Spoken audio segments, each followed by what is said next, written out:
आषाढ महिना चालू झाला की बऱ्याचशा घरी तळणीचे पदार्थ बनवले जातात. यातलाच एक घरोघरी बनवला जाणारा पदार्थ म्हणजेच गुलगुले. हा बनवायला खूप सोपा आहे आणि खायला देखील तितका टेस्टी लागतो. चला तर मग रेसिपीला सुरुवात करूया. इथे मी पाव कप गूळ घेतलाय, त्याच कपाने 1 कप पाणी घ्यायचंय. आता गुळाला पाण्यामध्ये मिक्स करून घ्यायचंय. तर सुरुवातीला खूप जास्त पाणी घालायचं नाही, लागेल तसं आपण साधं पाणी वापरणार आहोत. आता ते गूळ मी पाण्यामध्ये मिक्स करून घेतलाय. 5 ते 10 मिनिटं बाजूला ठेवायचे म्हणजे राहिलेला सगळा गूळ पाण्यामध्ये विरघळेल. आता एका बाउलमध्ये 1 कप गव्हाचं पीठ घ्यायचं. हे पीठ मी चाळणीने व्यवस्थित चाळून घेतलंय. यामध्येच 2 ते 3 चमचे बारीक रवा घालायचा आहे. रव्यामुळे गुलगुल्यांना छान आकार येतो आणि चव देखील मस्त येते. 1 चमचा सोप घालायची. ही सोप मी थोडीशी खलबत्त्यामध्ये कुटून घेतले. 1 चमचा इलायची पावडर, चिमूटभर मीठ घालायचं. तर कोणत्याही गोडाच्या पदार्थामध्ये मीठ घालायचं म्हणजे त्या पदार्थाची चव दुप्पट वाढते. आता सुरुवातीला हे सगळं साहित्य आपल्याला कोरडच पिठामध्ये मिक्स करून घ्यायचं आहे. यामध्ये जर तुम्हाला आवडत असेल तर थोडीशी सुंठ पावडर देखील घालू शकता. आता हे सगळं साहित्य पिठामध्ये मिक्स करून घेतलं आहे. गूळ देखील पाण्यामध्ये छान विरघळला आहे. आता हे गुळाचं पाणी चाळणीने चाळून घ्यायचं म्हणजे यामध्ये काही कचरा असेल तर निघून जाईल. आणि याला चांगलं मिक्स करून घ्यायचं. तुम्ही चमच्याने किंवा असं मिक्सरने देखील मिक्स करू शकता.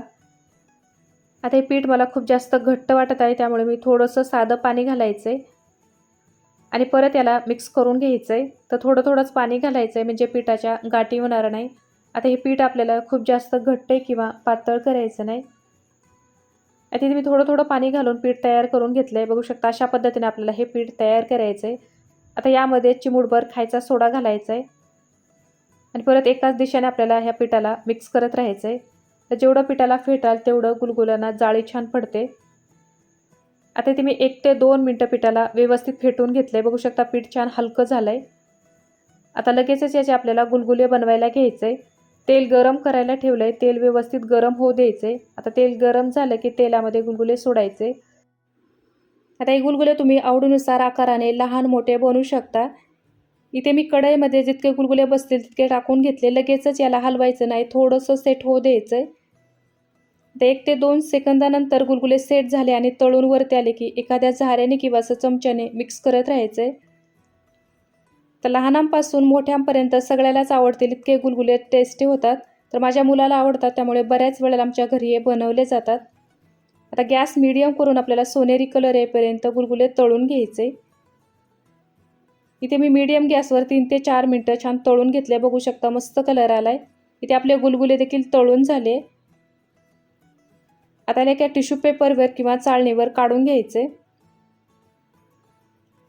आणि दुसरी बॅच तळता वेळेस परत तेल चांगलं गरम करायचे आणि नंतरच गुलगुले तेलामध्ये सोडायचे.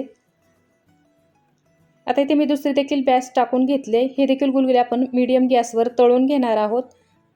तर असे तळणीचे पदार्थ पावसाळ्यामध्ये खायला खूप छान लागतात. इथे मी दुसरी देखील बॅच तळून घेतले आणि याच पद्धतीने राहिलेले सगळे गुलगुले मी तळून घेणार आहे. इथे आपले मस्त लुसलुशीत आणि जाळीदार गुलगुले तयार झालेत. हे बनवायला खूप सोपे आहेत आणि खायला देखील तितकेच टेस्टी लागतात. अगदी 10 ते 15 मिनिटांमध्ये बनवून तयार होतात. सध्या पावसाळ्यामध्ये असे गुलगुले तुम्ही घरी करून पहा आणि कसे झाले मला खाली कमेंट करून सांगा. रेसिपी आवडली असेल तर लाईक आणि शेअर करा. व्हिडिओ पाहिल्याबद्दल धन्यवाद.